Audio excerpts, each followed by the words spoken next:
நம் ஆண்டவராகிய இயேசு கிறிஸ்துவின் பரிசுத்த நாமத்திற்கு ஸ்தோத்திரம். கிறிஸ்து பிரியமானவர்களே, போன வாரம் ஜெபபீடம் என்ற தலைப்பிலே நாம் பேச ஆரம்பித்தோம். ஆமென். ஜெபபீடம் என்ற தலைப்பிலே நாம் பேச ஆரம்பித்தோம். இந்த நாளில் கர்த்தர் மறுபடியும் அதோடு கூட நம்மை வழி நடத்துவாராக. ஆமென். போன வாரம் நம்ம என்ன பார்த்தோம்? ஜெபபீடம். அந்த பீடத்தில் பழைய ஏற்பாட்டிலே, பழைய உடன்படிக்கையிலே, அந்த உடன்படிக்கை மிருகத்தின் இரத்தத்தில் உண்டாக்கப்பட்டது. யாத்திரை ஆகமத்தில் என்ன பார்த்தோம் என்றால், இயேசு கிறிஸ்து மன்னிக்கவும் தேவாதி தேவன் மோசேக்கு ஒப்படைத்த இந்த காரியங்களை மிருகத்தின் இரத்தத்தினாலே அவர் உடன்படிக்கையை உறுதிப்படுத்தினார். ஆமென். இன்று நாம் ஆவிக்குரிய இஸ்ரவேலராக இருக்கிறதுனால கர்த்தர் நம்மோடு போட்ட உடன்படிக்கை இயேசு கிறிஸ்து இரத்தத்தினாலே போடப்பட்டதுனால நம்ம பழைய ஏற்பாட்டில் இருக்கிற பீடத்தோடு கூட ஒப்பிட்டு 5 விதமான பலிகளை கூட நம்ம தியானித்து, நம்ம ஜெபம் ஆண்டவரோடு கூட இணைகிற அந்த முறைமை எப்படி என்று சொல்லி நம்ம சில காரியங்களை தியானித்து, கெட்ட குமாரன் உவமையிலே ஒரு உதாரணமாக ரொம்ப பேசிக் எனக்கு ஒரு சிலர் ஃபோனில் சொன்னாங்க, இது இன்னும் ஆழமான காரியங்க, நீங்கள் ரொம்ப பேசிக்காக சொல்லிட்டீங்க. ஆமாம், உண்மைதான், ரொம்ப பேசிக்காக தான் பார்த்தோம். இன்னும் நம்ம அதை இன்னும் கொஞ்சம் ஆழமாக போக கர்த்தர் கிருபை தருவாராக. ஆமென். ஹல்லேலூயா. கர்த்தர் நம்மோடு கூட இடைப்படுவாராக. கிறிஸ்து பிரியமானவர்களே, இந்த நாளினுடைய செய்தி அதை தொடர்ச்சியாக இருக்கிறதுனால ஜெபம் பண்ணுவது என்பது கர்த்தர் நமக்கு ஒரு மாதிரியை சொல்லி கொடுத்திருக்கிறார். கர்த்தராக இயேசு கிறிஸ்து நமக்கு ஒரு மாதிரியை சொல்லி கொடுத்திருக்கிறார். அது என்னவென்றால் மத்தேயு 6வது அதிகாரம், அது மாத்திரமல்லாமல் லூக்காவில் 11வது அதிகாரத்திலும் அது சொல்லப்பட்டிருக்கிறது. என்னென்னா, மத்தேயு 6வது அதிகாரத்தில் நீங்கள் பார்த்தோமே என்று சொன்னால், இயேசு கிறிஸ்துவே இந்த ஜெபத்தை சொல்லுகிற விதம் என்பதை அவர் கற்றுக் கொடுக்க ஆரம்பிக்கிறார். மலை பிரசங்கத்திலே அவர் பேசுகிறார். ஆனால் லூக்காவில் பார்த்தோம் என்று சொன்னால், சீஷரில் ஒருவன் இயேசு கிறிஸ்துவிட கேட்குறான். யோவான் அவர் சீஷர்களுக்கு ஜெபம் பண்ண சொல்லி கொடுத்தது போல நீரும் எங்களுக்கு சொல்லித்தாரும் என்று சொல்லி கேட்குற ஜெபம் ஒன்று தான். ஆனால் அது மறுபடியும் அது கேட்கறாக நம்ம பார்க்கிறோம். என்ன காரணம் என்று தெரியவில்லை. நம்ம இன்னைக்கு மத்தேயு 6வது அதிகாரத்திலிருந்து தியானிக்க போகிறோம். கிறிஸ்து பிரியமானவர்களே, இந்த ஒரு வாரமாக, கடந்த போன வாரத்திலிருந்து ஒரு வாரமாக இந்த ஜெபபீட தலைப்பில் பேச வேண்டும் என்ற ஒரு ஏவுதல் எனக்கு இருந்ததுனாலே கர்த்தருடைய ஜெபம் இதை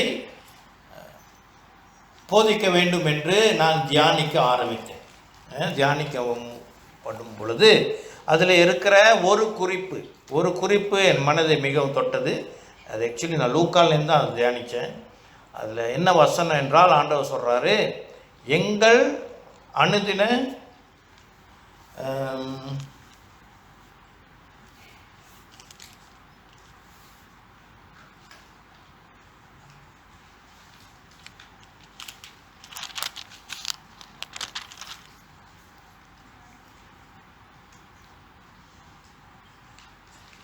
11வது வசனம், 6:11, எங்களுக்கு வேண்டிய ஆகாரத்தை இன்று எங்களுக்கு தாரும் என்ற தலைப்பிலே தான், அந்த வசனத்தை தான் நான் ஒரு வாரமாக தியானித்து கொண்டிருந்தேன்.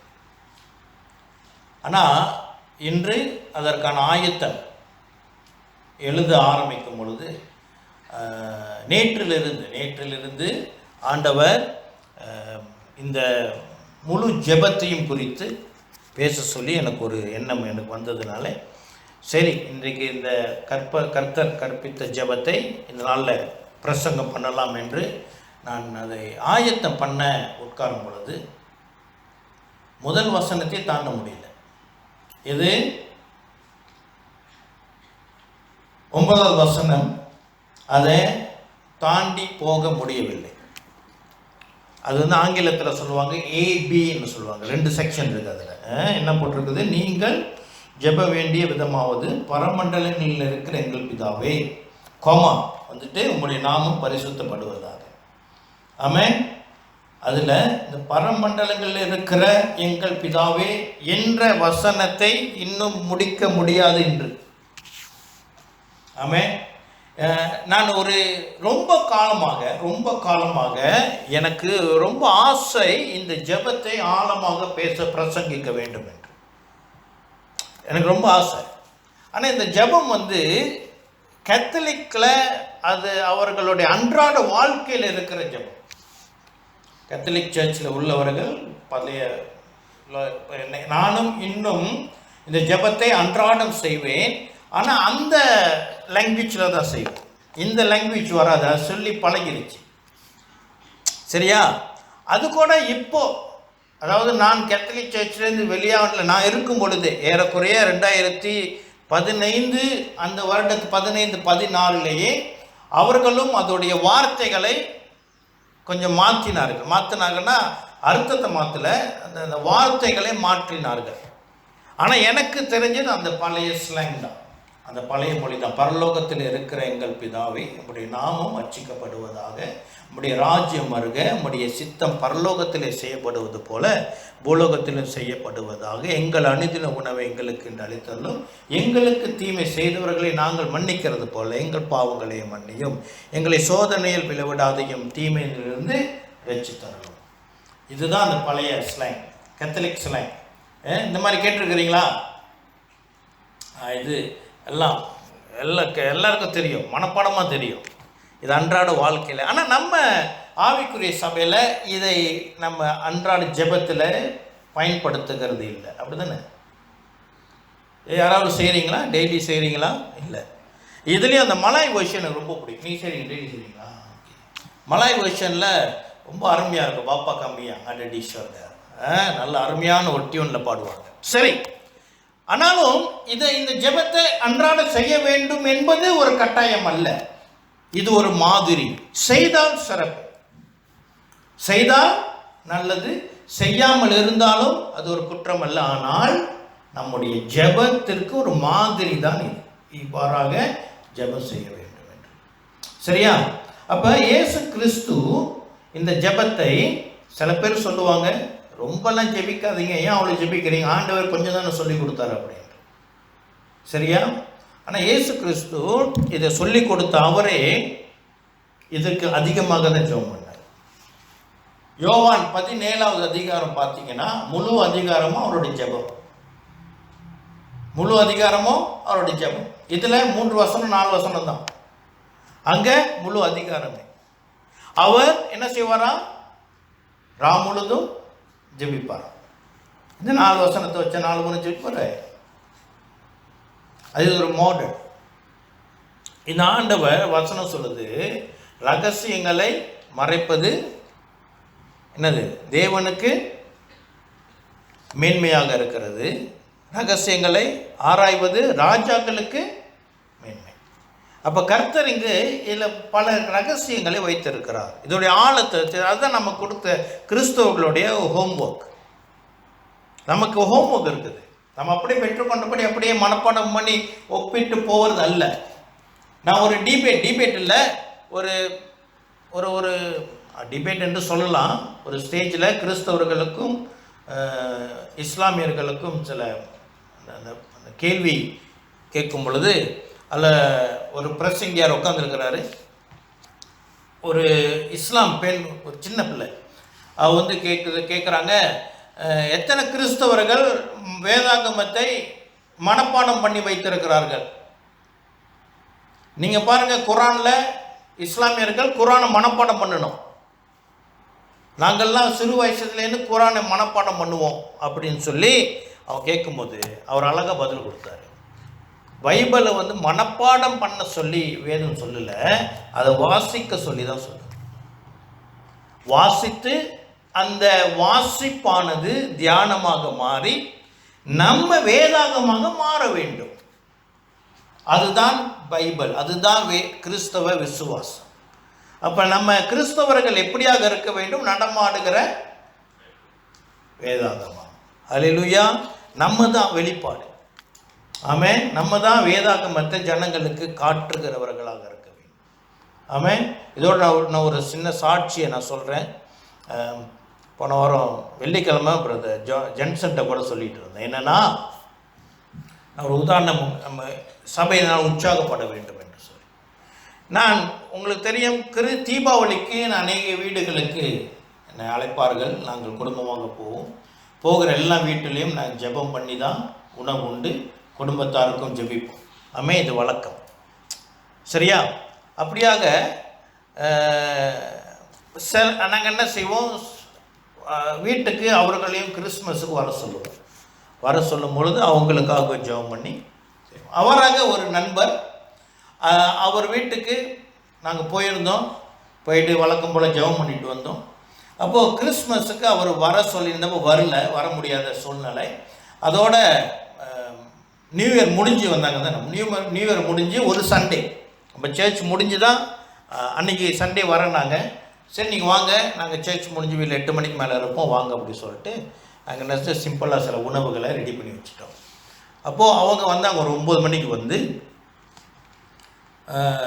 சாப்பிட்டாங்க. சாப்பிட்டு இருக்கும்போது சாப்பிட முடியும் நான் ஜெபம் பண்ணேன். அப்போது அவங்க என்ன சொன்னாங்கன்னா, அண்ணா நாங்கள் நினச்சோம் எங்களுக்கு இந்த நாளில் இந்த வாய்ப்பு கிடைக்காது என்று. எந்த வாய்ப்பு?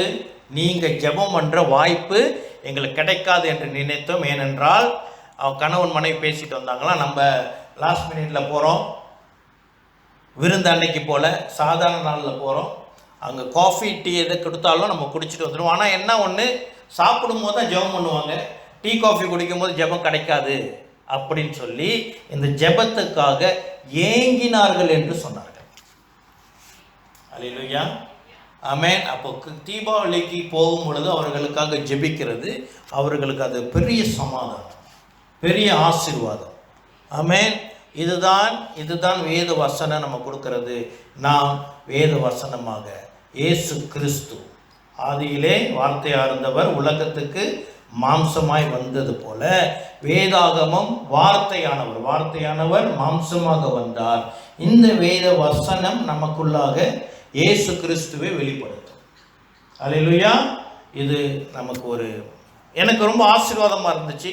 அதுக்கப்புறம் சாப்பிட்டுட்டு உட்காந்து பேசும் பொழுது அநேக காரியங்களை அவர்கள் பேச தொடங்கினார்கள். இன்றும் குடும்பத்திற்காக நாங்கள் ஜெபித்து வந்து கொண்டிருக்கிறோம். சரியா? ஆக கிறிஸ்து பிரியமானவர்களே, இந்த வேத வசனம் என்பது, இந்த ஜெபம் என்பது ஒரு மாதிரி. இதை நாம் மனப்பாடம் பண்ணுகிறது சிறப்பு. மனப்பாடம் பண்ணக்கூடாது என்று சொல்லலை, அது காட்டிலும் அதனுடைய வாழ்க்கை முறையாக நம்ம மாற வேண்டுவது மிக முக்கியமாக இருக்கிறது. சரி, இந்த ஜெபத்துடைய ஆழத்துக்குள்ளாக போக முடியாது, மிகவும் ஆழம். ஏதோ முடிஞ்ச அளவுக்கு எவ்வளோ தூரம் நம்ம ஆக்சிஜன் கிடைக்குதோ அது வரைக்கும் போயிட்டு வரும். அதுக்கப்புறம் ஆண்டவர் இன்னும் இதை தெரிஞ்சு கொள்வதற்கு, இன்னும் ஆழத்துக்கு போவதற்கு விசேஷமான நேரத்தையும் காலத்தையும் கர்த்தர் நம்ம கொடுப்பார். சரியா? இப்போது இந்த ஜெபம் இப்படியாக எழுதப்பட்டு இருக்கிறது. இந்த ஜெபத்தில் 6 விண்ணப்பங்கள் இருக்கிறது. இந்த ஜெபத்தில் 6 விண்ணப்பங்கள் இருக்கிறது. அதில் 3 விண்ணப்பம் தேவனை சார்ந்ததாகவும் இன்னும் 3 நம்மை சார்ந்ததாகவும் இருக்கிறது. அதை வாசிக்கலாம். 9 - 13 படிங்க. யாரோ படிங்க.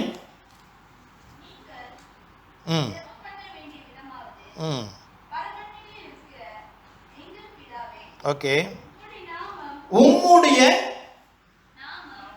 நாமம், அவர் உம்முடைய நாமம். 1 முதல் வார்த்தை. முதல் என்ன வருது? அதுக்கு முன்னுக்கு இருக்கிறது இல்லையா, பரமண்டலங்களில் இருக்கிற எங்கள் பிதாவே, அது விண்ணப்பம் அல்ல. விண்ணப்பம் என்னது? உம்முடைய நாமம் பரிசுத்தப்படுவதாக. முதல் உம்முடைய என்ற வார்த்தை. அடுத்து 2வது உம்முடைய ராஜ்யம். ஓகே. 3வது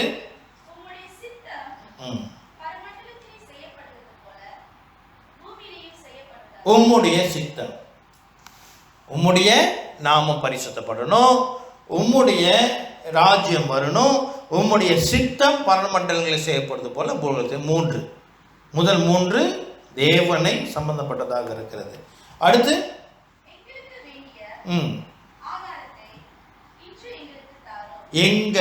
எங்களுக்குள்ளது, இப்ப நம்ம சம்பந்தப்பட்ட காரியம். சரியா? அடுத்து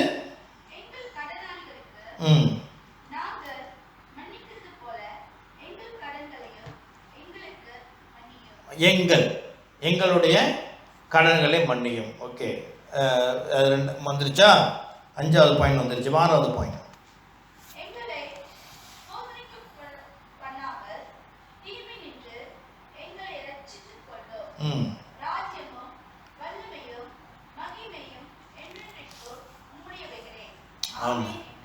ஆமென். ஹல்லேலூயா. 3 இருக்குது இல்லையா? இப்போ இந்த ஜெபம் எப்படி ஆரம்பிக்கிறது? பரமண்டலங்களில் இருக்கிற எங்கள் பிதாவே. இதுதான் அட்ரஸ். சரியா? இதில் அந்த எங்கள் பிதாவே என்ற வார்த்தை இது ரொம்ப முக்கியமான வார்த்தை. பரமண்டலங்களில் இருக்கிற எங்கள் பிதாவே என்றால் இது ஒவ்வொரு கிறிஸ்தவனும் சொல்லக்கூடிய ஒரு வார்த்தை. என்னது? கிறிஸ்தவன் தனித்து வாழுகிறவன் அல்ல. பரமண்டலங்களில் இருக்கிற என் பிதாவே என்று போடல. அப்போ ஒரு கிறிஸ்தவன் தனித்து வாழ முடியாது. அது அவர் இந்த விசுவாசமானது அப்படியாக உருவாக்கப்படவில்லை. எத்தனை பேர் சொல்லியிருக்கிறாங்க, நீங்கள் முன்ன சர்ச்சுக்கெலாம் போனீங்கம்மா, அப்போ போனது இல்லைப்பா, நானே தனியாக ஆண்டவரை பேசுவேன், ஆண்டவரோடு இருப்பேன், நான் தனியாக இருக்கிறேன் அப்படின்னு நிறைய பேர் சொல்லியிருக்கிறாங்க. இல்லைங்க, அப்படி செய்யாதீங்கன்னு சொன்னால் நம்மளை குற்றவாளின்றாங்க. ஆனால் ஆண்டவர் வசனம் சொல்லுது என்னது? நாங்கள் ஒரு சமூகமாக தான் இருக்கோம், சமூகமாக தான் இருக்க வேண்டும். கிறிஸ்து பிரியமானவர்களே, கர்த்தராகிய இயேசு கிறிஸ்து ஏன் சபையை ஸ்தாபித்தார் என்ற ஒரு முக்கியமான காரணம், பல காரணங்களில் ஒரு முக்கியமான காரணம் என்னவென்றால், இந்த உறவுகள், மிக முக்கியமாக குடும்ப உறவுகள் முறிக்கப்படுகிறதை பிசாசு மும்மரமாக செய்து கொண்டிருந்தான். கர்த்தருடைய திட்டம் ஆரம்பத்தில் எப்படின்னு சொன்னால், இன்றும் ஒரு குடும்பம் என்பது, அதாவது அன்பு இருக்கு இல்லையா, அன்பு மேனிஃபெஸ்ட் பண்றது குடும்பத்தில் தான். ஆமா இல்லையா? அண்ணன், தம்பி, அப்பா, கணவன், மனைவி, இதோடைய அன்பு இருக்குது இல்லையா? அன்பு எங்க பார்க்க முடியும் அப்படி என்றால் குடும்பத்தில் தான் பார்க்க முடியும். அந்த குடும்பத்தில் இருக்கிற இந்த அன்பு சொர்கே லவ் என்று சொல்லுவாங்க. சரியா அந்த வார்த்தை பாஸ்டர்? சரியா சொல்கிறேன்னா, அது குடும்ப அன்பு இருக்கு இல்லையா? ஆனால் இந்த இப்போ குடும்பத்தில் இருக்கிற அன்பு எப்படி செயல்படும்னா, இது அகாப்பே அன்பை போல செயல்படும், நிபந்தனை அற்ற அன்பு. இப்போ நான் பிள்ளைங்களை நேசிக்கணும்னா நிபந்தனையில், அவங்க பிள்ளைங்க அவ்வளோதான், நேசிதான், கெட்ட செஞ்சாலும் நல்லது செஞ்சாலும் நேசிச்சு தான் ஆகும். இந்த அன்பு, இந்த உறவுகள் உலகத்திலே பாதிக்கப்பட்டதினாலே கர்த்தர் சபையை உருவாக்கினார். சபை உருவாக்கி இது ஆவிக்குரிய குடும்பமாக கர்த்தர் ஸ்தாபித்தார். ஆமென். ஒரு மனுஷன் உலகத்தில் தனியா பெற்றோர் இல்லாம எதுவெல்லாம் வர முடியாது. இயேசு கிறிஸ்து இந்த உலகத்துக்கு வரணும்னா அவர் தானா இருக்க முடியும். நம்ம யாராச்சும் கேள்வி கேட்க முடியுமா?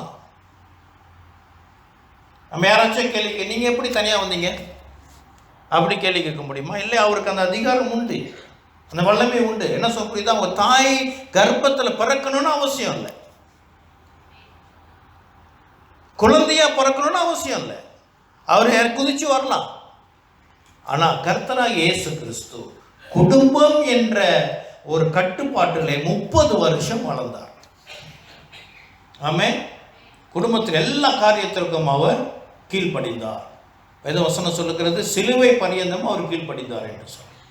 அவர் இந்த அண்ணன் தம்பி உறவுகளிலே அவர் கடந்து சென்றார். ஆமென். அப்ப கிறிஸ்தவன் என்பது தனித்து வாழ முடியாது. தனித்திருந்தால சம்திங் இஸ் ராங். கண்டிப்பா அது மனித தனிமையா இருப்பது நல்லதில்லை என்று சொல்லி மனுஷன் யோசிக்கல, ஆண்டவர் தான் யோசிச்சார். ஆதாம் எப்படி யோசிக்கலையே? அவன் பாட்டுக்கு இருக்கிறான். சில பேர் நினைக்கலாம் அப்படி இருந்தனால நல்லதான் இருந்திருக்கும். ஆனா ஆண்டவர் சிந்தைய சொல்லுது, இன்னும் தனிமையா இருப்பது நல்லதில்லை என்று சொல்லி. சரியா? அப்போ கிறிஸ்தவன் தனிமையில, அப்ப இந்த ஜெபம் என்பது பலிபீடத்திற்கு வரும் பொழுது அவனுக்கு இருக்க வேண்டிய கிரைட்டீரியா என்ன? அவன் ஒரு கிறிஸ்தவ சபை, கிறிஸ்தவ குடும்பத்தோடு இணைந்தவனாக இருக்க வேண்டும். ஆமென். மிக முக்கியம். சரியா? அடுத்து இந்த ஜெபம் என்பது இது பரலோகத்தை சம்பந்தப்பட்டது. இது ரொம்ப முக்கியமான காரியம். கிறிஸ்து பிரியமானவர்களே, பலி பீடத்துக்கு வரும் பொழுது அவர்கள் தேவனோடு இணைகிறார்கள். இப்ப இஸ்ரவேல்ல அநேக இடம் இருந்தது. தான் முதல் பெயர்செபா வரைக்கும் ஏகப்பட்ட இடம் இருந்தது. சரியா? அந்த இப்ப இஸ்ரவேல் யாருடைய நாடு? கர்த்தருடைய நாடு. கர்த்தர் தெரிந்து கொண்ட நாடு. கர்த்தருடைய ஜனங்கள் இஸ்ரவேல் ஜனங்கள். அவ்வளோ விசாலமான நாட்டிலே கர்த்தரோடு ஒரு கனெக்ஷன், கர்த்தரோடு கூட ஒரு உறவை ஸ்தாபிக்க வேணும்னா அவங்க அந்த ஒரு பலிபீடத்துக்கு தான் வரணும். ஆமென். அவ்வளோ விஸ்தாரமான நாடு. அப்ப அந்த பலிபீடம் எதை குறிக்கிறது? பரலோகத்தில் இருக்கிற தேவனை குறிக்கிறது. அப்ப பலிபீடத்துக்கு வந்தாதான் பரலோகத்தில் இருக்கிற தேவனோட அவங்களுக்கு கனெக்ஷன் கிடைக்கும். ஆமென். அப்போ கனெக்ஷன் கிடைச்சாதான் அவங்க என்ன செய்ய முடியும்?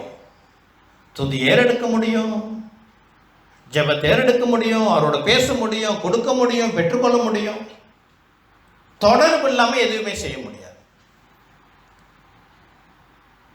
இப்போ நான் உங்களை கூப்பிடுறேன், கால் பண்ணுறேன். சரியா?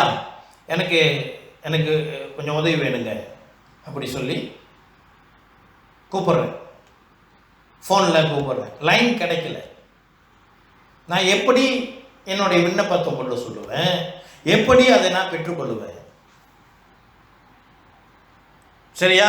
ஒரு கூகுள் சர்ச் பண்ண, ஏதோ ஒன்று வேணும், ஐ நீட் டு நோ, தெரிஞ்சுக்கணும். அல்லது ஆன்லைன் பேங்கிங், எனக்கு பணம் வேணும். சரியா? இன்டர்நெட் கனெக்ஷன் இல்லை. எப்படி பெற்றுக்கொள்வோம்? விதவுட் கனெக்ஷன் என்னது? விதவுட் கனெக்ஷன் என்னது? என்னமோ சொன்னீங்க. நோ கனெக்ஷன் நோ குறைன்னுவாங்கள்ல, அந்த மாதிரி நோ கனெக்ஷன் நோ பெனிஃபிட்ஸ். ஒன்றுமே இல்லை, உறவு இருக்காது. அப்படியாக இந்த ஜெபம் என்பது தேவனோடு இருக்கிற ஒரு உறவு. அதுதான் அதோடைய மைய பாயிண்டாக இருக்கிறது. சரியா? இப்போ கிறிஸ்து பிரியமானவர்களே, இது பரலோகத்தை சம்பந்தப்பட்ட காரியம். இந்த ஜெபத்தில் என்ன நடக்கிறது என்றால், நம்ம பரலோகத்தோடு இணைகிறோம். It's very important. பிலிப்பியர் 3:20 எடுத்து வாசிங்க யாராச்சும். பிலிப்பியர் 3:20.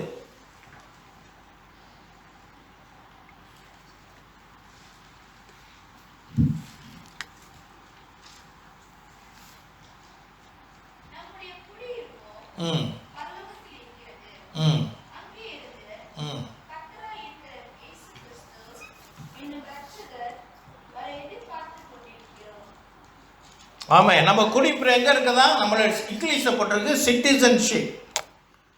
அப்ப தமிழ்ல குடி உரிமை என்று, சிட்டிசன்ஷிப்னா குடி உரிமை.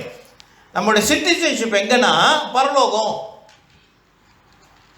அப்ப நம்ம அட்ரஸ் என்னது? ஒரு அட்ரஸ் என்ன நம்ம போடணும்? ஒரே எழுத்து, ஹெவன். இதுதான் என்னுடைய விலாசம். அப்போ ஜெபம் பண்ணும் பொழுது பரலோகத்தில் இருக்கிற, பரமண்டலங்களில் இருக்கிற என்று சொல்லும் பொழுது நம்ம என்ன செய்கிறோம்? நம்மளுடைய சிட்டிசன்ஷிப்பை அங்கே முதலாவது நாம் வைக்கிறோம். பரலோகம் என்பது ஒரு இடம், கர்த்தர் வாசம் பண்ணுகிற ஒரு இடம். அது ஆவிக்குரிய மண்டலமாக இருக்கலாம், அல்லது பிசிக்கல், அதாவது கண்களுக்கு பார்க்கிற, புலப்படுகிற ஒரு இடமாகவும் இருக்கலாம். அது பரலோகத்தை நாம் எப்படியாக நாம் விலக்கிக் கொள்ள வேண்டும் என்றால், அது ஒரு ஆவிக்குரிய மண்டலம். ஏனால் மாம்சமும் இரத்தமும் அதை சுதந்திரிப்பதில்லை என்று வசனம் சொல்லுகிறதுனாலே, அது நம்ம நினைக்கிற மாதிரி இப்படியாக ஒரு சாலிட்டாக இருக்கிறதுக்கு அது ஆவிக்குரிய மண்டலம் என்று வேத ஆராய்ச்சியாளர்கள் சொல்லுகிறார்கள். ஏன்னா மாம்சமும் இரத்தமும் அதை என்ன செய்யாதான், சுதந்திரித்து கொள்ளாதான். சரியா? அப்போ என்ன நடக்கிறது, இந்த ஆவிக்குரிய மண்டலத்தில் இயங்குகிற பரலோகத்தோடு கூட நாம் இணைக்கப்படுகிறோம். ஆவிக்குரிய டேர்ம்ல சொன்னா அது நமக்கு அது ஒரு இடம், இட்ஸ் a place. ஆமென். அதனால தான் ஆண்டவர் சொல்றார் பரலோக ராஜ்யம் என்றும் சொல்லுகிறார். ஒரு இடத்துக்கு தான் ராஜ்யம் வேண்டும். ஆமென். அப்ப பரலோக ராஜ்யம் என்பது ஒரு இடம் என்று நமக்கு தெரியும்.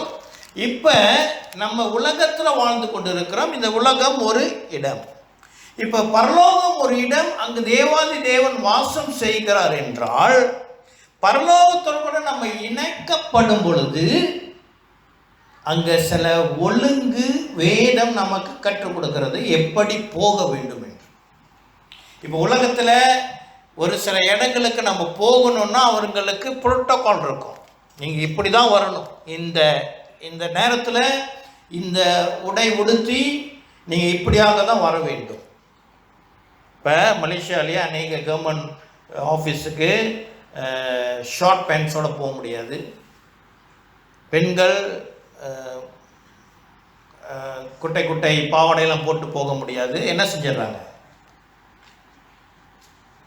ஒரு லுங்கியை கொடுத்துட்றாங்க, கட்டிக்கிட்டு தான் உள்ளே போகணும். ஆமாம் இல்லையா? எத்தனை பேருக்கு தான் அனுபவம் இருக்குது? இது இருக்குது மலேசியாவில் உள்ள லோ தெரியும் தானே.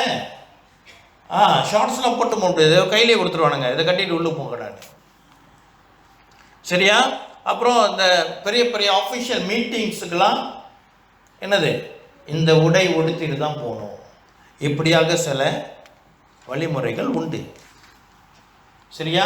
பரலோகத்தில் இருக்கிற பரமண்டலங்களில் இருக்கிற இந்த பிதா பரமண்டலம். பிரேயர் என்பது நாம் ஜெபிக்கிற ஒரு ரூம் அது இல்லை. அங்கு ஆவிக்குரிய மண்டலம் திறக்கப்படுகிறது. பரலோகத்துக்கு நேராக நாம் இணைக்கப்படுகிறோம். அது பரிசுத்தம், அது பரிசுத்தம். அப்ப இந்த ஜெபத்துக்கு போகிற முறைமே உண்டு. அதனாலதான் ஜெபம் எப்படி ஆரம்பிக்கிறது, பரமண்டலங்கள் என்று ஆரம்பிக்கிறது. நம்ம அங்கீகரிக்க வேண்டும். அது எங்கே வேணுமாலும் இருக்கலாம், உலகத்தில் அது எந்த இடமாக இருந்தாலும். ஆனால் இணைக்கப்பட்ட உடனே அது பரலோக பிரசன்னமாக மாறுகிறது. பரலோக பிரசன்னத்துக்கு போகும் பொழுது வேதம் அல்ல சில கட்டுப்பாடுகளை சொல்லுகிறது.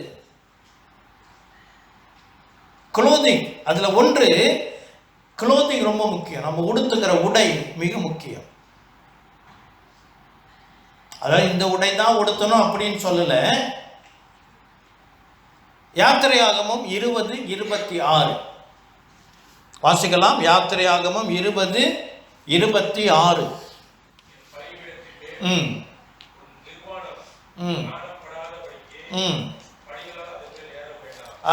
பலிபீடத்துல நிர்வாணம் என்ன பண்ணக்கூடாதா, படக்கூடாதா. அப்ப ஜெபத்துக்கு வரும் பொழுது வேத வாசிப்பு இதெல்லாம் பிரயோகத்தை தான். இதுல விசேஷமாக ஆண்கள் சட்டை போடாம பைபிள் படிக்கக்கூடாது, சட்டை போடாம ஜெபம் பண்ணக்கூடாது. நம்ம பரலோகத்தில் கூட இணைக்கப்படுறோம், நம்ம நிர்வாணம் அங்க படக்கூடாது. வேதம் நமக்கு ஒரு கட்டுப்பாடு கொடுக்கிறது. உலகத்துல போற இடத்துக்கே நமக்கு இவ்வளவு காரியத்தை நம்ம ஃபாலோ பண்ணோம்னா பரலோகத்துக்கு நேராக போகிறோம். ஆமென். மிக முக்கியம். ஜெப பீடம் என்பது அதுக்கு சில வழிமுறைகளை நாம் கட்டாய். கர்த்தர் ஒழுங்கின் கர்த்தர். ஆமென். இப்போ நான் ஒரு கேள்வி, எனக்கு இந்த வாரத்தில் இந்த கேள்வி எழும்பிடுச்சு. இப்போ நம்மெல்லாம் வேற வேற நம்பிக்கையிலேருந்து வந்தோம். சரியா? சிலர் இந்துவில் வந்திருக்கிறீங்க, சிலர் கத்தலிக்லேருந்து வந்திருக்கிறோம். வேற சரி, உலகத்தினருக்கு பௌத்த மதத்தில் வந்தவங்க இருக்கிறாங்க, இஸ்லாம்லேருந்து வந்தவங்க இருக்கிறாங்க, மத நம்பிக்கை எல்லாம் வந்தவங்க இருக்கிறாங்க, என்னென்னமோ மதத்துலேருந்து வந்தவங்க இருக்கிறாங்க இல்லையா? இப்போ எல்லாம் ரட்சிக்கப்பட்டு வந்துட்டோம். சரியா? இன்னைக்கு கிறிஸ்துவுக்குள்ளாக இருக்கிறோம். ஆனால் கிறிஸ்துவுக்கு முன் ஒருவேளை நம்ம வாழ்ந்து கொண்டு இருக்கிறோம் என்றால், கிறிஸ்துவுக்கு முன்பதாக நம்ம வாழ்ந்து கொண்டு இருக்கிறோம் என்றால் நமக்கு ஒரு அறிவு வருது, மெய்யான தேவன் ஒருத்தர் இருக்கிறார் என்று. நல்லா யோசிச்சு பார்ப்போம், கவனமாக கேளுங்க. கிறிஸ்துவுக்கு முன் நம்ம ஜீவிக்கிறோம். அப்போ நமக்கு ஒரு அறிவு வருகிறது, மெய்யான தேவர் ஒருத்தர் இருக்கிறார் என்று. அப்போ நம்ம எங்கே போய் இணைவோம் இந்த தேவனை ஆராதிப்பதற்கு? புரியுதா? அந்த கேள்வி புரியுதா? ஒருவேளை நம்ம எங்கே வாழ்ந்துருக்கோம்? கிறிஸ்துவுக்கு முன் வாழ்ந்துக்கு இருக்கிறோம். ஓகே, திடீர்னு ஒரு ஞானம் பிறக்குது. விண்ணையும் மண்ணையும் படைத்த தேவாதி தேவன் ஒருத்தர் இருக்கிறார். அப்ப இந்த தேவனை தொழுது கொள்வதற்கு நம்ம எங்கே போய் இணைவோம்? இன்னைக்கு சபை இருக்குது, அப்ப எங்க போய் இணைவோம்? எந்த ஆலயம்? எருசலேமில் இருக்கிற ஆலயம் மட்டும்தான் தேவனுக்குள்ள ஆலயம். இஸ்ரேலுக்கு தான் போவோம், யூத ஜனங்களோட தான் சேருவோம், யூத மார்க்கத்தில் தான் சேருவோம். யூத மார்க்கத்தில் அன்னைக்கே சேர்ந்தாங்க, பைபிள் வசனம் இருக்குது.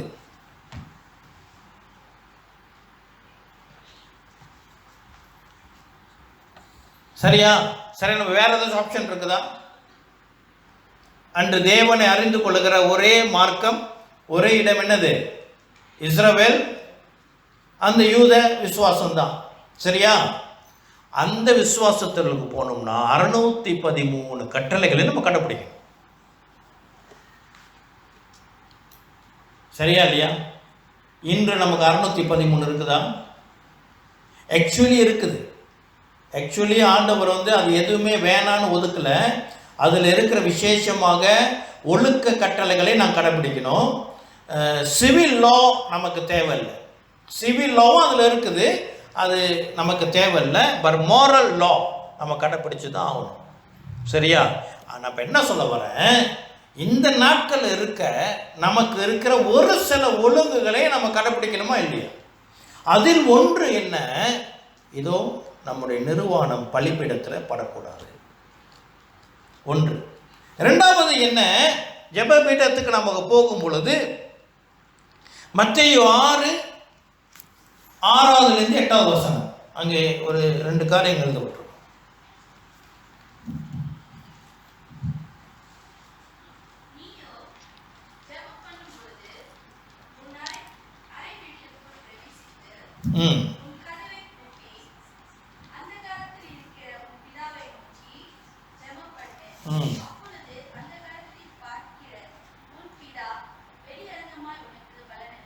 ஆமென். என்னது? நம்ம ஆண்டவர்கிட்ட போய் ஜெபிக்கிறது அந்தகாரமாக இருக்க வேண்டும். என்ன அர்த்தம்னா, நம்ம ஜெபிக்கிறது யாருக்கும் தெரியக்கூடாது. ஆமென். குடும்பமா ஜெபிக்கிறது வேற, சரியா? சபையில் ஜெபிக்கிறது வேற. தனி ஜெபம் எப்படி இருக்க வேண்டும்? யாருக்கும் தெரியக்கூடாது, அந்த ரங்கத்தில் இருக்க வேண்டும். சரியா? நம்ம ஜெபிக்கிற இடம் நம்ம தேர்ந்தெடுக்கணும். நம்ம ஜெபிக்கும் பொழுது மற்றவங்களுக்கு அந்த சத்தம் கேட்கவே கூடாது, அது அந்த ரங்கம். ஆண்டவர் அப்படிதான் சொல்றாரு. ஆமென். அப்ப நம்ம என்ன செய்ய வேண்டும்? இதற்கான நேரம் நம்ம தான் பிளான் பண்ணணும். பைபிளில் இந்த நேரத்தில் தான் ஜெபிக்கணும்னு ஒரு நேரம் இல்லை. சரியா? விடிய காலில் 3 மணி, அது எங்கேருந்து வந்துச்சுன்னு தெரியல. எத்தனை பேர் கேள்விப்பட்டிருக்கீங்க காலைல 3 மணிக்கு என் ஜெபிச்சா ஆண்டவர் கேட்பாரு? ஏன் 4 மணிக்கு தூங்கிடுவாரா? அப்போ சாயந்தரம் 6 மணிக்கு அப்போ கருப்பு பழசாயிருந்தா? இல்லை, அது கவிதை நடையில் எழுதப்பட்ட ஒரு வசனம். அதிகாலையில் தேவனுடைய கிருபை புதிதாக இருக்கும் என்பது அது கவிதை நடை. நம்ம வேதத்தை வாசிக்கும் பொழுது நம்ம என்ன செய்யணும்? நம்ம 2000 வருஷத்துக்கு முன்பதாக கலாச்சாரத்துள்ளுக்கு நுழைகிறோம். 2000 வருஷத்துக்கு முன்பதாக இருந்த பேச்சு வார்த்தைக்குள்ளாக நுழைகிறோம். சரியா? நான் ஒரு உதாரணம் யோசிச்சு வச்சிருந்தேன். சரி, அது ஞாபகத்துக்கு வரல. சரியா? இருக்குது, ஒரு காரியம் இருக்குது, அது கொஞ்சம் ஒரு கொச்சை வார்த்தையாக இருக்கும், அது வேணாம், அது பேச வேணாம். ஆனால் அது நம்ம வாழ்க்கையிலே நம்மளுடைய நாங்கள் சிறு வயசில் பேசின வார்த்தைகளுக்கும் இன்று அந்த வார்த்தைகள் நடைமுறையில் இல்லை. நடைமுறையில் இல்லை. அப்போ சில வார்த்தைகள் நம்ம சொல்லும் பொழுது ஈவன் பிள்ளைங்களுக்கு புரிய மாட்டேங்குது, நீங்கள் என்ன சொல்கிறீங்க அப்படின்றாங்க. சரியா? அப்போ அந்த நாட்கள் இருந்த அந்த அந்த அந்த அந்த லிட்ரேச்சர் இருக்கு இல்லையா, அதை நம்ம ஆராயணும். அதான் நம்ம கொடுக்கப்பட்ட பொறுப்பு. விசேஷமாக வேதத்தை போதிக்கிற எங்களை மேல் ஆட்களுக்கு இது மிகவும் முக்கியம். அதனால வேதாகம கல்வியில் போய் நாங்கள் படிக்கிறோம். வேதாகம கல்வியில் படிக்கிறதுக்கு ஒரு முக்கிய நோக்கம் என்ன என்றால், எல்லாத்தையும் அறிந்து கொள்வது, அதுவும் இல்லை தவறாக போதித்து விடக்கூடாது. சரியா? அப்போது கர்த்தரை நம்ம ஆண்டவர்கிட்ட ஜெபிக்கணும், பலிபீடத்தை கட்டணும் அப்படின்னா அது அந்தரங்கமாக இருக்கணும். அவர் 8லேருந்து 9 மணிக்கு ஜெபம் பண்ணுவார் அப்படின்னா அது அந்தரங்கம் இல்லையே. It's not secret any more. இங்கிலீஷில் படிங்க யாராவது வசனத்தை. 6 மத்திய 6:6.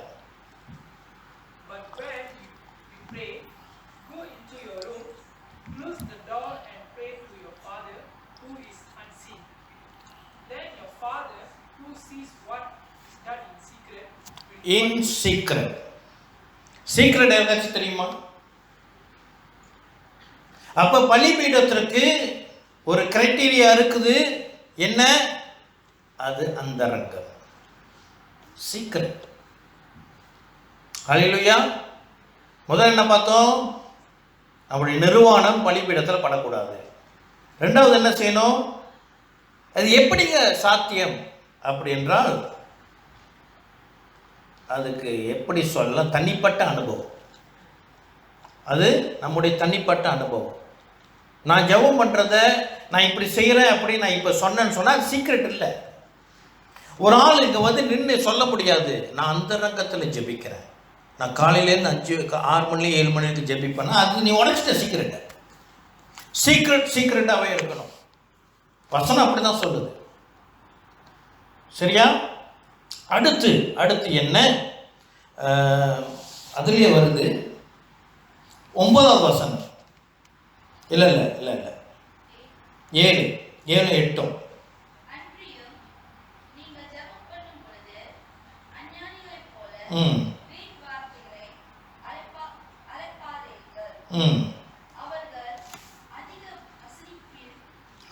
நாள்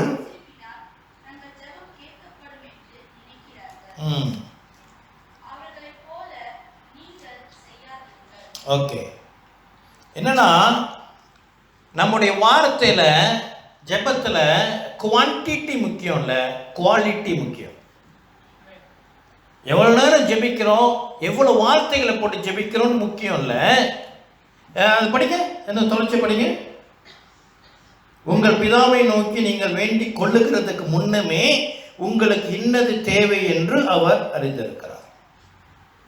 அல்லேலூயா. நம்ம சொல்லி தான் அவருக்கு தெரியணுமா? இல்லை. ஆக குவாலிட்டி, நம்ம என்ன பேசணும். ஆண்டவர்கிட்ட போயிட்டு ஆண்டவரை ஆண்டவரே இந்த தேவைகள் இதெல்லாம் இருக்குன்னு நம்ம அவர்கிட்ட சொல்கிற அளவுக்கு அவர் லேசானவர் அல்ல. ஆமென். அப்போ நம்ம என்ன ஜெபம் பண்ணுறோம்? நம்ம ஆண்டவர்கிட்ட இப்போ உட்கார்ந்தோன்னே இந்த வார்த்தைகள் எதில் அதிகமாக இருக்க வேண்டும் என்றால், இது என்ன சொல்லப்படுது? நீ கேட்பதற்கு முன்பது கேட்பது குறைவாக இருக்கணும். என்ன சொல்றது? ஆண்டவர் என்ன வசனம் சொல்லுது என்றால், உங்களுக்கு இன்னது தேவை என்று அவர் அறிந்திருக்கார். அப்போ எதில் நம்ம குறைவாக இருக்கணும்? நம்ம வார்த்தைகள், எந்த வார்த்தைகள் குறைவாக இருக்க வேண்டும் என்றால், கேட்கிற வார்த்தைகள் குறைவாக இருக்க வேண்டும். ஆமென். ஆனால் துதிக்கிற வார்த்தை அதிகமாக இருக்க வேண்டும். ஆமென். துதிக்கிறது, ஆண்டவரை போற்றுவது, அவர் நாமத்தை மகிமைப்படுத்துகிறது. வேத வசனத்திலிருந்து நம்ம ஆண்டவரை துதிக்க, வேத வார்த்தையிலிருந்து ஆண்டவரை மேன்மைப்படுத்துகிறது அதிகமாக இருக்க வேண்டும். ஆமென். பரலோகத்தில் என்ன சத்தம் இருக்குன்னு சொல்லி நம்ம நினைக்கிறோம். பரலோகத்தில் சத்தமாக இருக்குமா, அமைதியாக இருக்குமா? சத்தமாக இருக்கும். ஏன்னா வசனம் வெளிப்படுத்தின விசேஷ வசனம், பரலோகத்தில் 1/2 மணி நேரம் அமைதி உண்டாயிட்டான் அப்படின்னு ஒரு வசனம் இருக்குது. 1/2 மணி நேரம் அமைதி உண்டாயிட்டுனா என்ன அர்த்தம்? அதுக்கு முன்னுக்கு சத்தமாக இருந்திருக்குது. அப்போ பரலோகத்தில் என்ன சத்தம் ஏறெடுக்கப்பட்டிருக்கும்? ஆண்டவரே, நாளை நாளில் என்னுடைய பரீட்சை இருக்குது, வானத்துக்கு எப்படியே ஜெபம் பண்ணியிருப்பாங்க. வேற என்ன செஞ்சுருப்பாங்க? ஆண்டவரே எனக்கு ஒரு வீடு இல்லை, நான் ஒரு வீடு வாங்கணும். வானத்துக்கு எப்படியா ஜெபம் பண்ணியிருப்பாங்களா? என்ன சத்தம் இருந்துருச்சா? துதி. அந்த துதி எவ்வளோ நாளாக கேட்டுக்கிட்டு இருக்குதாங்க?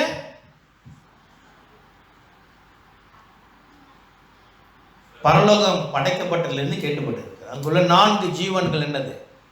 வணங்கி 24 மூப்பர்கள் வணங்கி தேவனை தொழுது கொண்டு அவர் பரிசுத்த பரிசுத்த பரிசுத்தர் டெய்லி கேட்டுருக்கு. அப்ப நம்ம ஜெபத்தில் அதிகமாக இருக்க வேண்டியது என்னது? துதி. அல்லேலூயா. குவாலிட்டி இருக்கணும். துதி என்பது குவாலிட்டி. ஆமென். அடுத்து நம்ம இந்த ஜெபத்தில் இருக்க வேண்டிய இன்னும் ஒன்று என்னவென்றால், நீதிமொழிகள் 28:9.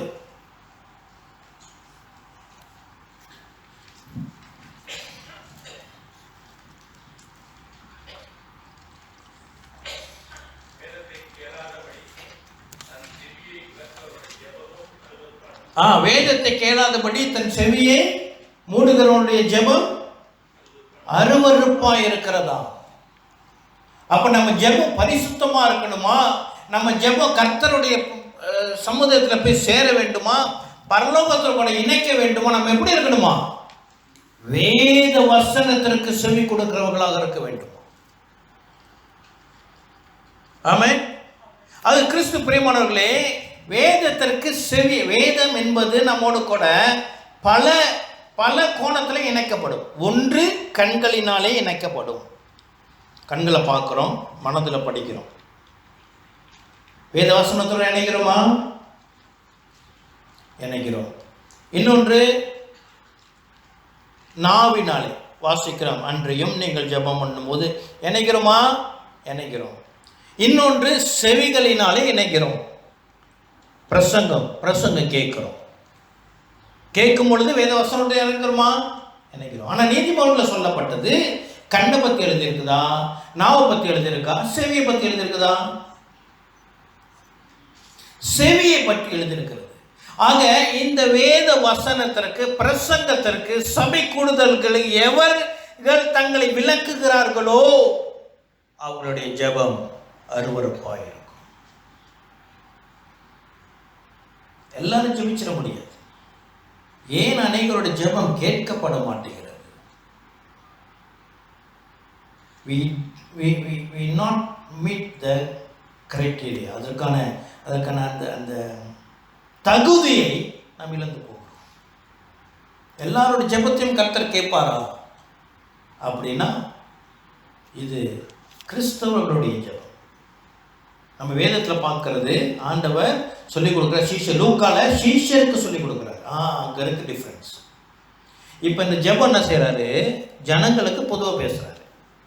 லூக்கால பார்க்கும் சீஷருக்கு, தட் மீன்ஸ் கிறிஸ்தவருக்கு. நமக்கு இது வேண்டும். இந்த ஜெபத்தில் என்ன வேண்டும்? நம்ம பிரசங்க வேத வார்த்தையை கேட்கிறவர்களாக இருக்க வேண்டும். உனக்கு வாய்ப்பு இருந்துச்சுன்னா நீ சபையில் இருந்தாங்க. சில பேர் வாய்ப்பு இல்லை, அவங்க யூடியூப் கேட்டுக்கலாம், அதை கேட்டுக்கலாம். சரியா? அதான் நம்ம ரொம்ப தியானிச்சிட்டோம் இல்லையா? சரி, இன்னொரு முக்கியமான காரியம் மத்தேயு 5:23-24.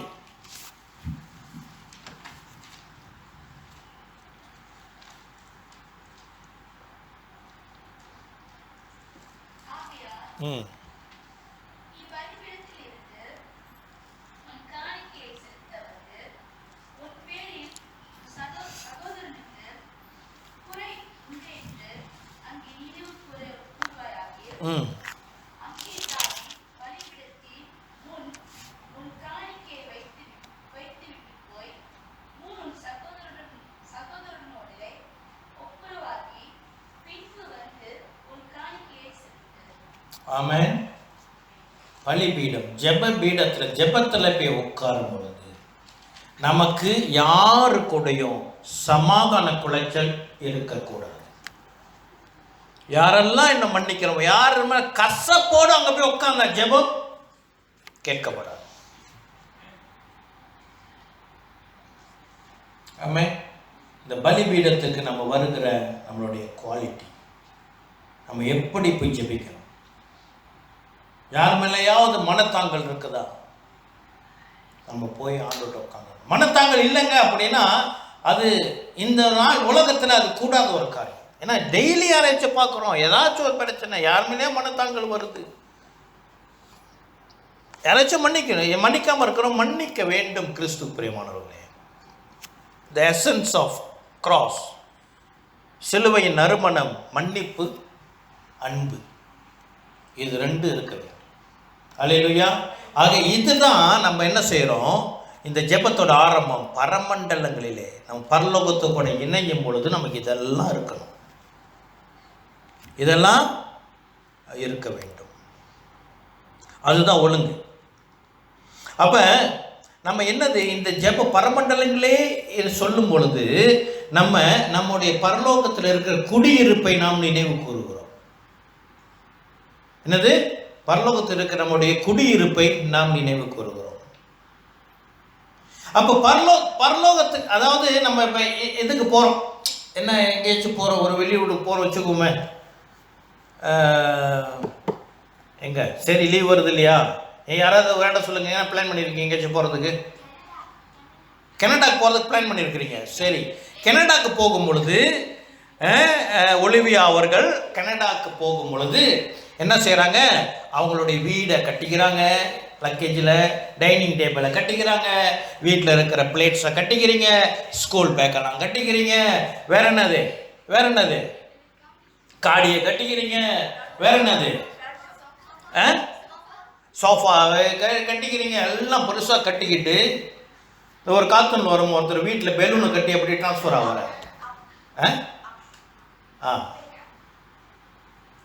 அப்படியே போகிறீங்க. இன்னொரு இடத்துக்கு போகும்பொழுது அப்படியே எல்லாத்தையும் இருக்கிற வீடு, பேங்க் பேலன்ஸ், நம்முடைய உடைமைகள், நம்முடைய உணவு எல்லாத்தையும் விட்டுட்டு எங்கே போகிறோம்? அல்லேலூயா. பரலோகத்துக்கு போகிறோன்னா, ஜெபத்தில் பரலோகத்தை இணைகிறோன்னா எல்லாம் விட்டுருவோம். ஆண்டவரே கறி வைக்கலையோ, ஆண்டவரே ஜெபிக்கிறோம், ஆண்டவரே நாளைக்கு என்ன சமைக்கிறது? சரி ஆண்டவரே, நாளில் கூட அந்த நாளுக்கு அவனுக்கு நன்றி ஆண்டவரே. பிள்ளைங்களை ஏற்றுமே ஆண்டவரே, நமக்கு நன்றி செலுத்துகிறோம், அம்மை துதிக்கிறோம். அடுத்த மாதம் காசு எப்போ கட்டணும்? ஆண்டவரே நமக்கு நன்றி அப்பா.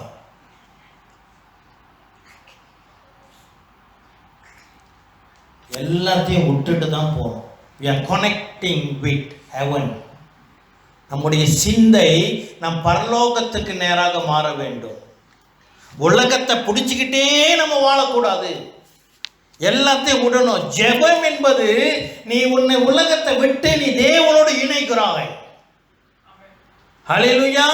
இந்த பாரத்தெல்லாம் விட்டுட்டு அங்க போகணும், ஃப்ரீ. ஆண்டவர்கிட்ட நேரம் போய் உட்காந்துட்டு அங்கு மட்டும்தான் அந்த அனுபவம் இருக்கு இல்லையா,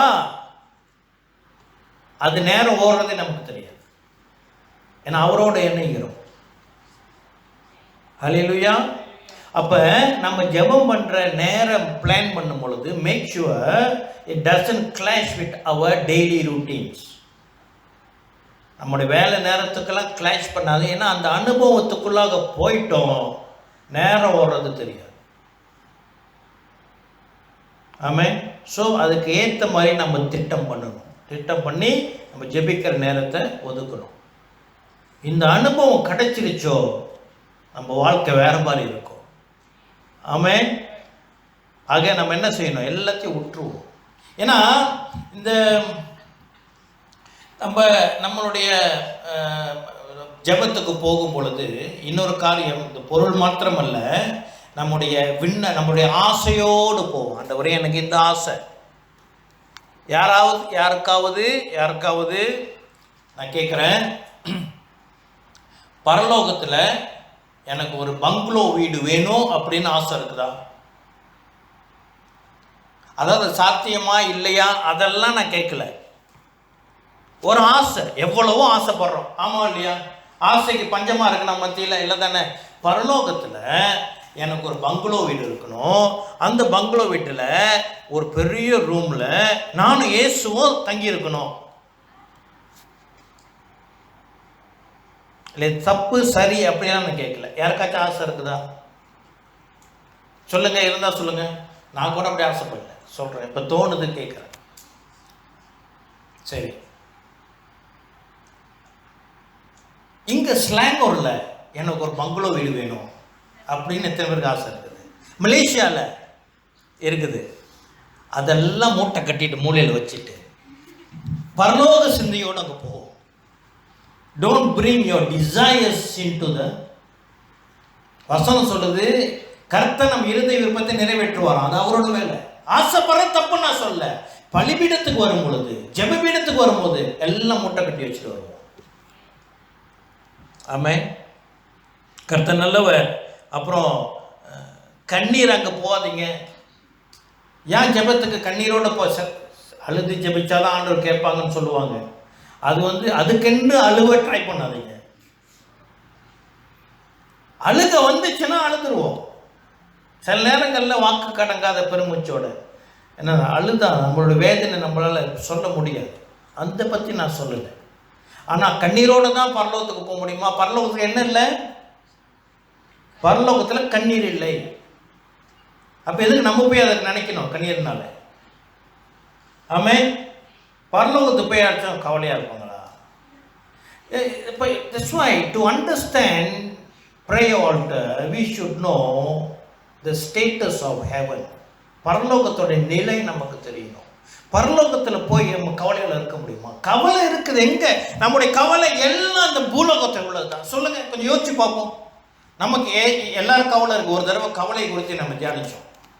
எவ்வளோ கவலை இருக்குது. யாராச்சும் கவலைப்படுறீங்களா?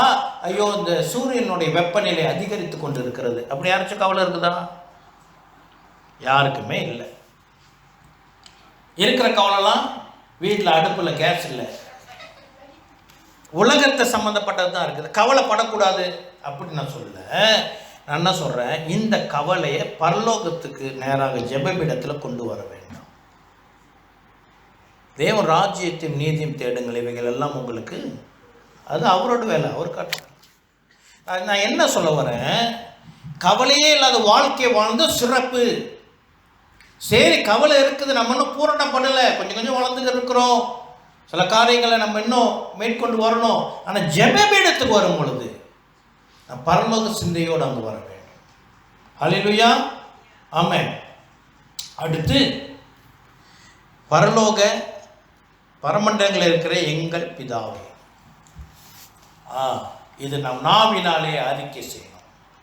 கிறிஸ்து பிரியமானவர்களே, இந்த ஜெபத்தில் பரமண்டலங்களில் இருக்கிற எங்கள் பிதாவே என்று சொல்லும் பொழுது ஜெனசிஸ் 1:1 வெளிப்படுத்தின விசேஷம் 22:21 வரைக்கும் நாம் விசுவாச அறிக்கை செய்கிறோம். ஆமென். நாம் எப்படி அவரை அப்பா என்று கூப்பிடுகிறோம், அந்த உரிமை நமக்கு எப்படி வந்தது, இந்த ஸ்லாக்கியத்துக்குள்ளாக நான் எப்படி சென்றேன் என்ற விசுவாசம் இந்த வேதத்தின் அடிப்படையானது. அப்ப பரலோக பரமண்டலங்களில் இருக்கிற எங்கள் பிதாவே என்று சொல்லும் பொழுது நான் வேதத்தை விசுவசிக்கிறேன், இயேசு கிறிஸ்துவை விசுவசிக்கிறேன், திருத்துவத்தை விசுவசிக்கிறேன். வேதத்தில் எதெல்லாம் விசுவாசமா நம்ம கொடுக்கணும், எதெல்லாம் நிறைய காரம் எதுக்கு விசுவசிக்க வேண்டியது இருக்கு, அதையெல்லாம் நான் விசுவசிக்கிறேன். நாம் வேதாகமத்தை அங்கீகரிக்கிறோம். ஹல்லேலூயா. இன்னொன்று, நம்ம இயேசு கிறிஸ்துவை விசுவசிக்கிறதுனால, யோவான் 1:12 விசுவசிக்கிறதுனால நம்ம பிள்ளைகள் ஆகிற உரிமை பெற்றிருக்கிறோம் என்று 1:12 சொல்லுகிறபடி நம்ம என்ன செய்கிறோம், இந்த பரமண்டலங்களில் இருக்கிற எங்கள் பிதாவே என்று சொல்லும் பொழுது நான் என்னுடைய ரட்சிப்பை நான் அங்கீகரிக்கிறேன். பரலோகம் அங்கீகரிக்கிறது. ஹல்லேலூயா. நான் ரட்சிக்கப்பட்டேன்னு சொல்லிட்டு நான் செஞ்சுக்கிட்டு இருந்தால் பத்தாது. பரலோகம் அதை அங்கீகரிக்க வேண்டும். பரலோகம் என்னை நம்மை எப்படி பார்க்க வேண்டும், நாம் ரட்சிக்கப்பட்டவர்களாக பரலோகம் நம்மை அங்கீகரிக்க வேண்டும். ஆமென். ஹல்லேலூயா. அப்போ இந்த காரியங்களோடு நம்ம பார்த்தோம்ல எப்படி பரமண்டலத்துக்கு போகணும் என்ற இந்த காரியத்தோடு கூட நம்ம பரமண்டலங்கள் இருக்கிற எங்கள் பிதாவே என்று சொல்லும் பொழுது நாம் பெற்ற ரட்சிப்பை நாம் உறுதிப்படுத்துகிறோம். ஆமென். தட் மீன்ஸ் நம்ம என்னாச்சு, பரலோகத்துக்கு நுழைஞ்சாச்சு. பரலோகத்துக்கு நேராக நுழைந்து விட்டோம். சரியா? ஆக கிறிஸ்து பிரியமானவர்களே, நம்ம எல்லாத்தையும் விட்டுட்டு இந்த இதெல்லாம் நம்ம ஆண்டவரோடு எப்படி இணைய முடியும் அப்படின்னு சொன்னால் இதுதான். என்ன, எல்லாத்தையும் விட்டுட்டு நம்ம செல்ஃபை எம்டி பண்ணி வீடு ஜெபத்தில் போய் உட்காரோம். ஒரு எஜெண்டாவோட எனக்கு இது நடக்கணும், நான் போய் ஜெபிக்கிறேன். அப்படி அல்ல, பரலோகத்தோடு கூட இணைகிறது. பரலோக பிதா அந்த உறவை நாம் என்ன செய்கிறோம்?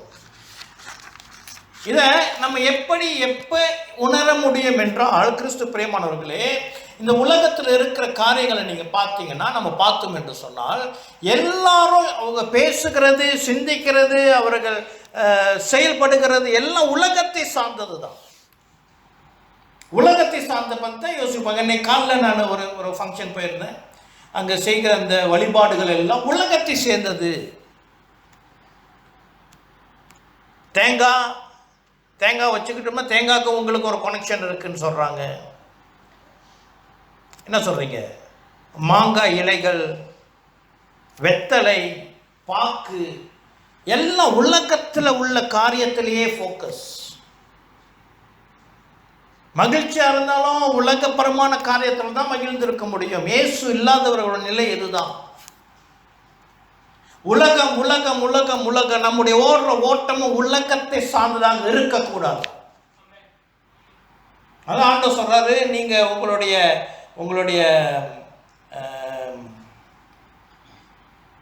சொத்து, உங்களுடைய என்னது குடியிருப்பு, அந்த சொல்றாரு, ஒரு வார்த்தை மறந்தியா இருக்கு. நீங்க பரலோகத்தில் சேர்த்து வைங்க, உங்க பொக்கிஷங்களை பரலோகத்தில் சேர்த்து வைங்கள், அங்கு பூச்சியோ புழுவோ அதை அழிக்காது. ஆமென். அப்ப உலக சார்ந்தவர்களாக நாம் இல்லாதபடி நம்ம எப்படி இருக்க வேண்டும்? இது நமக்கு ஒரு வாய்ப்பு. அல்லேலூயா. இது நமக்கு ஒரு வாய்ப்பு. இதை அனுதினமும் நாம் செய்கிறவர்களாக இருக்கு. ஏன் அனுதினம் என்று சொல்லுகிறேன்? நம்ம வாழ்க்கையில் ஜெபம் அனுதினமும் இருக்க வேண்டும் என்பதற்கு அது லேட்டாக போவோம். எங்களுடைய அன்றாட உணவை இன்று எங்களுக்கு தரும். அப்படி வருது தானே? அப்போ இன்று, அப்போ என்னைக்கு ஜெபிக்கணும்? என்னைக்கெல்லாம் நம்ம சாப்பிடணுமோ அன்னைக்கெல்லாம் ஜெபம் பண்ணணும். அப்போ என்னைக்கெல்லாம் நம்ம சாப்பிட்றோம்? வாரத்தில் ஒரு நாளா? 7 நாளைக்கு ஒரு தடவை, ஒரு நாளைக்கு 7 தடவை சாப்பிட்றோம். அப்போ இந்த ஜெபம் என்பது how often I must pray? Every day.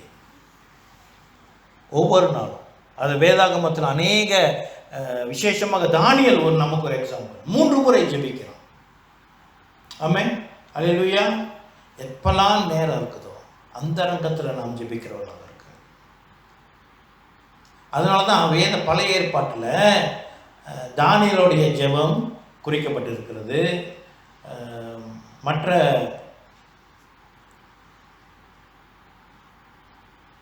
யோசுவாவோட ஜெபம் குறிக்கப்பட்டிருக்குது, மோசேயோட ஜெபம் குறிக்கப்பட்டிருக்குது. புதிய உடன்படிக்கையில் இந்த சீஷர்களுடைய ஜெபம் நேரம் குறிக்கப்படவில்லை.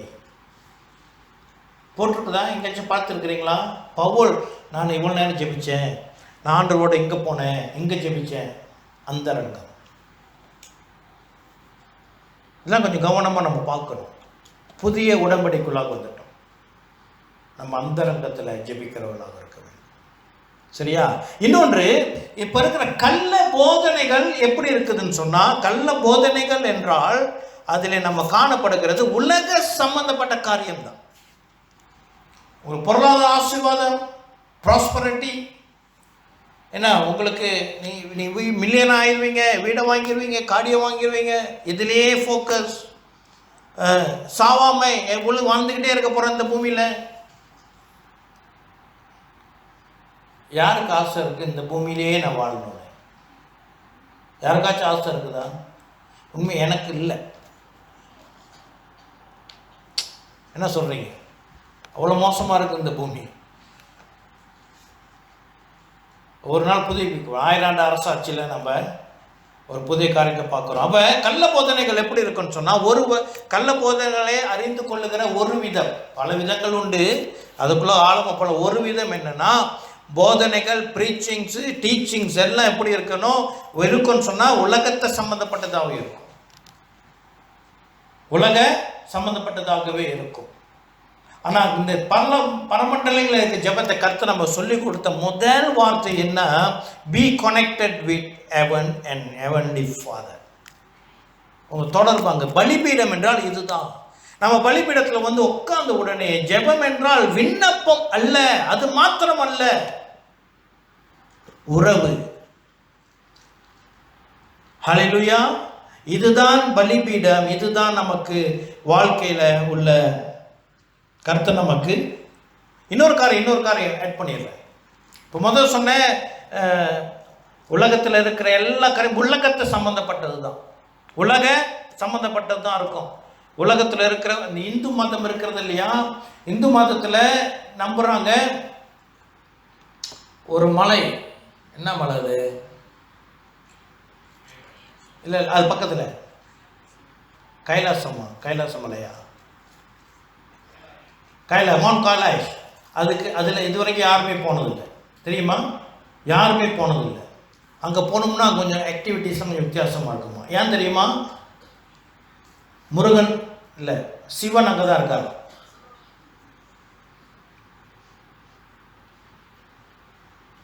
சரியா?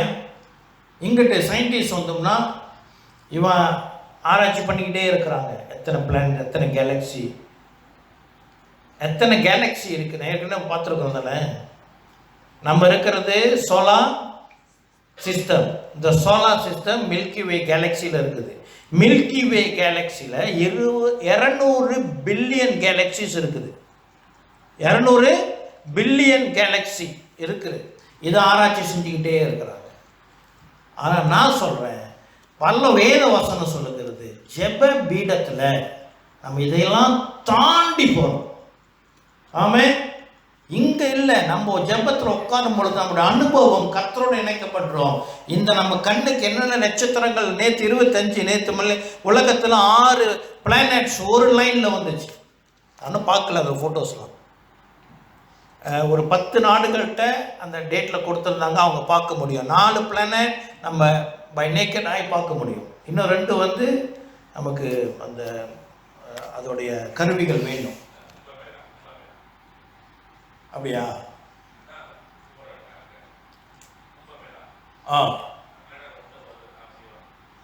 ஓகே. சரியா? ஆனால் நம்ம அதெல்லாம் மேலே போகிறோம். We beyond. நம்மளுடைய விசுவாசம், ஜெபம் என்பது அவ்வளவு வல்லமையானது என்று சொல்ல வருகிறேன். அந்த கடக்கிற அனுபவம் அவ்வளவு வல்லமையான அனுபவம். ஆமென். இதில் தான் நம்ம இணையணும்.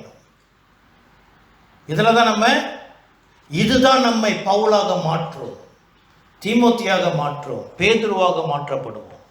உலகத்தை கலக்கினவர்கள் இங்கும் வந்தார்கள் என்ற டைட்டில் நமக்கு வரும். இதுதான் ஜெபபீடம். ஹல்லேலூயா. இன்னொரு வேதவசன ஆதாரம் என்றால் ஏற்கனவே தியானிச்சிட்டோம். எபிரேயர் 12வது அதிகாரம் 22லிருந்து 24 வரைக்கும் வாசிப்போம். ஜெபத்தில் நம்ம எங்கே போய் கனெக்ட் பண்ணப்படுகிறோம் அப்படின்றால்,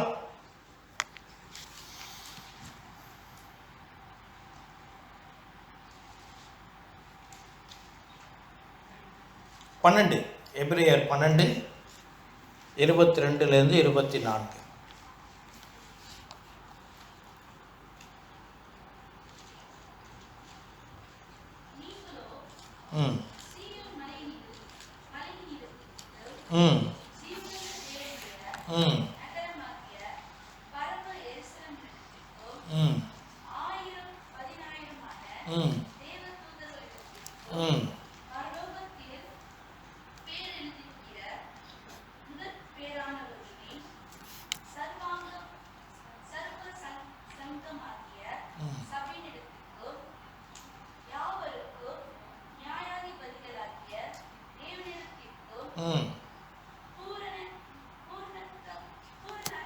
பூரணமாக்கப்பட்ட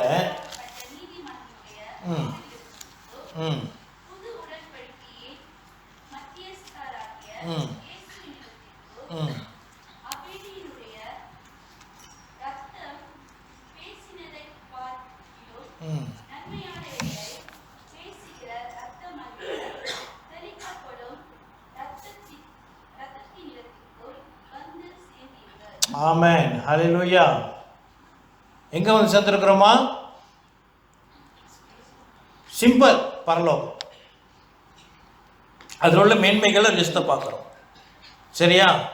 அப்போ என்ன சொல்கிறீங்க? ஜெப நேரத்தில் மட்டும்தான் இப்படியா? அப்படி என்றால் நான் இன்னொரு காரியத்தை சொல்லுகிறேன். பலிபீடம், ஆமென், பலிபீடம் என்னது? பரிசுத்தம். அந்த பீடத்திற்கு வரும் பொழுது பரலோகத்தை கூட இணைக்கப்படுகிறோம். சரியா? அந்த பலிபீடத்தில் நம்மையே என்னவா ஒப்பு கொடுக்கிறோம்? பலியாக ஒப்பு கொடுக்கிறோம். ஆமென். இந்த பலியானது, பலிபீடத்தில் வைக்கப்பட்ட பலி கர்த்தருடையது. அதை சொந்தம் கொண்டாட முடியாது. இப்ப நம்ம பலிபீடத்தில் பலியாக நம்ம ஒப்பு கொடுத்துட்டோம் சொன்னா நம்ம கர்த்தருடையவர்கள். அப்போ நம்முடைய ஜீவியம் எப்படி இருக்க வேண்டும்? எங்க வந்து சேர்ந்தோம்? எபிரேயர் 12:22-24 வரைக்கும் சொல்லப்படுகிற இடத்துல நம்ம வந்து சேர்ந்ததுனால நம்முடைய வாழ்க்கை ஜீவியமும் பரலோக ஜீவியமாக இருக்க வேண்டும். அதுதான் இன்னும் அடுத்த வாரத்திலிருந்து இந்த கர்த்தர் கற்பித்த ஜெபத்தை அடுத்த பகுதிகளில் நாம் அதை தியானிக்க போகிறோம். அல்லேலூயா. எத்தனை பேர் சொல்கிறீங்க எனக்கு இது ஆசீர்வாதமாக இருந்தது என்று சொல்லி? ஆமென். ஜெபித்து ஒப்பு கொடுப்போம். கிருபை நிறைந்த ஆண்டவரே, கர்த்தர் இந்த நாளில் எங்களுக்கு கர்த்தர் கற்பித்த ஜெபத்தை தியானிக்க கர்த்தர் கொடுத்த கிருபைக்கு உங்களுக்கு நன்றி செலுத்துகிறோம். ராஜா, இதோ நாங்கள் ஜெபத்தில் எங்களை ஒப்பு கொடுக்கிற இந்த ஒரு நல்ல ஒரு வாய்ப்பை கர்த்தர் எங்களுக்கு கற்றுக் கொடுத்ததுக்காக நமக்கு நன்றி. இந்த நல்ல அனுபவம், கர்த்தரோடு கூட பரலோக அனுபவம் எங்களுக்கு கிடைக்கத்தக்க கர்த்தர் இங்கு வந்து செய்தியை கேட்ட யாவருடைய இருதயத்திலையும் கர்த்தர் கிரியை செய்யும்படிக்காக ஜெபிக்கிறோம். ஆவியானவர் கிரியை செய்யும்படிக்காக ஜெபிக்கிறோம், ஒப்பு கொடுக்கிறோம். இன்றைய நாளிலிருந்து இந்த ஒரு பழக்கத்துக்குள்ளாக, இந்த ஒரு அனுபவத்துக்குள்ளாக கர்த்தரை எங்களை கொண்டு செல்ல காரியங்களை நேரத்தையும் கர்த்தர் எங்களை வாய்க்க பண்ணும்படி ஜெபிக்கிறோம். ஆண்டவரே, தாழ்த்தி ஒப்பு கொடுக்கிறோம். இதற்கு தடையாக எழும்புகிற எல்லாவித அந்தரங்கத்தையும் இயேசு கிறிஸ்துவின் நாமத்தினாலே நிர்மலமாக்கி ஜெபிக்கிறோம். இயேசு கிறிஸ்துவின் நாமத்தினால் ஏற்றுக்கொள்ளும் எங்கள் ஜீவனுள்ள நல்ல அப்பாவே. ஆமென், ஆமென், ஆமென். பாஸ்டரை கூப்பிட்டு நிறைவுலாக கொண்டு வரலாம். ஆமாம் சார், முடிச்சிடலாமா? ஓகே, வாங்க எழுந்து நின்று ஆசீர்வாத ஜெபத்தோடு கூட ஒரு நிறைவுக்கு வரலாம்.